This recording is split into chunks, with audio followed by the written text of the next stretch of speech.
امروز همزه من اینجا زمین داشته، همین قسمت پیاز بود، خیلی داشته از این اول نگرفته، همین خراب شده. قسمت کاهو هستن که استفاده نیم، یعنی اینجا گندنای هستن. قسمت گشنیز، البته گشنیز چند بار کشت کردیم، تخمش خراب برآمد، باز یعنی دفعه آخر شد تازه یک ماه میشه نقصیش ده. باز این قسمت زردگه که زردک های ما خیلی عالی شده.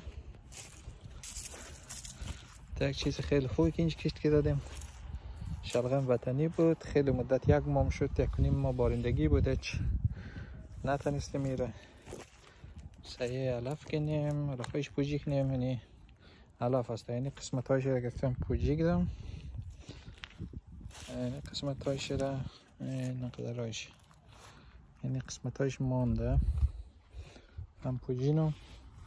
چیزی که در کشور خیلی جالبه، نگاه برگای زیر کسته مگس خورده، نگاه کن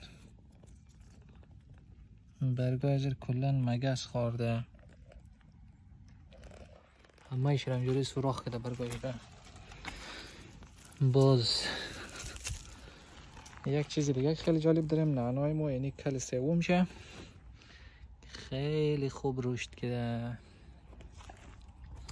و امسال یک بارندگی خیلی طولانی که انجام داد، یک کچالوا نتونست مقابل بارندگی مقاومت کنه، کلا از بین رفت.